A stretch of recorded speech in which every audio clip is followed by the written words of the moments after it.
Check બાઉન્સના case વધી રહ્યા છે. સામાન્ય નાગરિક જવાબદારીને ફોજદારી પ્રક્રિયા આપવામાં આવી છે. ચેક કાયદામાં દસ્તાવેજોને ધારણા આપવામાં આવે છે. તેથી એકવાર આરોપી દ્વારા દસ્તાવેજો સ્વીકારવામાં આવે છે ત્યારે જવાબદારીની ધારણા ધારવામાં આવે છે. આરોપી જવાબદારીને ખોટી સાબિત કરી શકે છે, પરંતુ તે પુરાવા દ્વારા કરવું પડે છે, જે સૌથી મુશ્કેલ છે. મોટા ભાગના કહેવાતા કાનૂની નિષ્ણાતો સલાહ આપે છે કે ચેક કેસ કેવી રીતે જીતવો, પરંતુ તેમાંથી કોઈ પણ ખરેખર ટ્રાયલ કોર્ટમાં પ્રેક્ટિસ કરતું નથી. તેથી ટ્રાયલ કોર્ટમાં 90થી 95% વધુ કેસ આરોપીઓ વિરુદ્ધ જાય છે અને તેમને દોષિત ઠેરવવામાં આવે છે. લેખિત શબ્દોની મર્યાદા હોય છે અને તેથી કાયદા મુજબ દરેક વસ્તુ ખાસ કહી શકાતી નથી. તેથી કોર્ટ કેસોમાં કોઈપણ ફોજદારી ફરિયાદોમાં ઘણી ભૂલો હોય છે.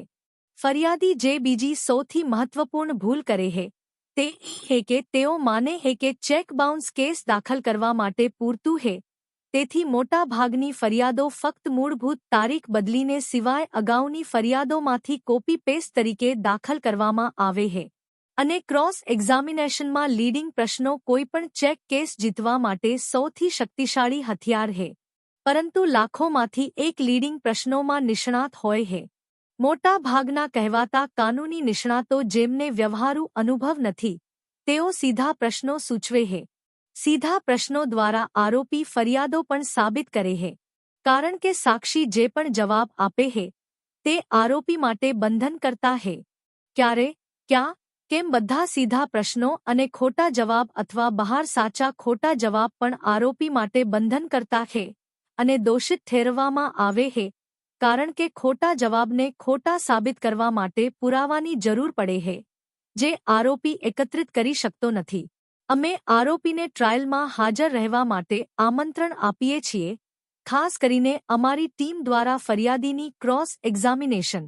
અમે ફરિયાદી અથવા તેના સાક્ષીના જવાબો દ્વારા ફરિયાદને ગેરકાયદેસર સાબિત કરીએ છીએ, ફક્ત ક્રોસ એક્ઝામિનેશનમાં પ્રશ્નો પૂછીને. કેટલીક મહત્વપૂર્ણ કાનૂની સ્થિતિ જેને આરોપીના કાનૂની બચાવમાં અવગણવામાં આવે છે. 1. જો ફરિયાદીમાં કોઈ હકીકત જણાવવામાં ન આવે તો કોઈ પુરાવા આપી શકાતા નથી. વર્ષ 2005માં રાજ ખુરાનાના કેસમાં સુપ્રીમ કોર્ટનો ચુકાદો. વર્ષ 2020ના બિકાજી કેસમાં સુપ્રીમ કોર્ટની 3 બેન્ચનો ચુકાદો. બીજી સૌથી મહત્વપૂર્ણ કાનૂની સ્થિતિ એ છે કે એકમાત્ર ચેક બાઉન્સ ગુનો નથી. ચેક એક્ટની કલમ 138ની જોગવાઈની બધી શરતોનું પાલન કરવું આવશ્યક છે. દસ્તાવેજોનું અનુમાન એ કાયદાનું કાનૂની સ્વરૂપ છે. તેથી ફરિયાદ દ્વારા કરવામાં આવેલી કોઈપણ તકનીકી ભૂલ ફરિયાદને રદ કરવા માટે પૂરતી છે. 3. યોગેન્દ્ર પ્રતાપ સિંહના કેસમાં વર્ષ 2012નો સુપ્રીમ કોર્ટનો ચુકાદો. અમારી ટીમ ખરેખર આરોપીને ટ્રાયલ કોર્ટમાં તબક્કાવાર કોર્ટ કેસ ચલાવવા અને પરિણામો મેળવવામાં મદદ કરે છે. આરોપીની બીજી ભૂલ એ છે કે તેની પાસે ફરિયાદના બધા દસ્તાવેજો પણ નથી. અમે દેશભરમાં સેંકડો કેસ જોયા છે અને એક પણ કેસ શોધી શક્યા નથી જ્યાં આરોપી પાસે કેસના બધા દસ્તાવેજો હોય. તાજેતરમાં સુરત, ગુજરાત ખાતે એક કેસમાં સેંકડો કોલ કર્યા પછી પણ અમને ફરિયાદના મૂળભૂત દસ્તાવેજો પણ મળી શક્યા નથી. વધુ આશ્ચર્યજનક વાત એ હતી કે અમને ફરિયાદી પાસેથી દસ્તાવેજો મળી શક્યા અને આરોપી પાસેથી નહીં. તાજેતરમાં દિલ્હીમાં ભોપાલના એક ક્લાયન્ટ તરફથી થયેલા એક કેસમાં પણ અમારી ટીમ કાનૂની મુદ્દાઓ પર દલીલ કરી રહી હતી કે ફરિયાદ કાયદેસર રીતે જાળવી શકાય તેવી નથી. પરંતુ આરોપી તેની સ્થાનિક કાનૂની ટીમની સલાહને કારણે એક સાક્ષીને લાવ્યો કે ચેક ફરિયાદીને નહીં પણ ફરિયાદીના કર્મચારીને આપવામાં આવ્યો હતો. તેથી તેણે ચેક જારી કર્યાનું સ્વીકાર્યું. તેથી જવાબદારી પણ ધારવામાં આવે છે. આવી પરિસ્થિતિઓમાં પણ ફરિયાદ કાયદામાં ફરજિયાત મુજબ કાયદેસર હોવી જોઈએ. જો ફરિયાદ કાયદાનું પાલન ન કરે તો તે જાળવી શકાય તેવી નથી.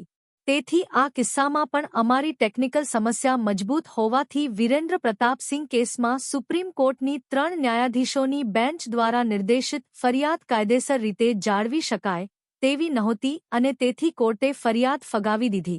આવા બધા કેસોમાં આરોપીના સપનાની બહાર છે કે ચેક કેસ ટેકનિકલ કારણોસર પણ જીતી શકાય છે.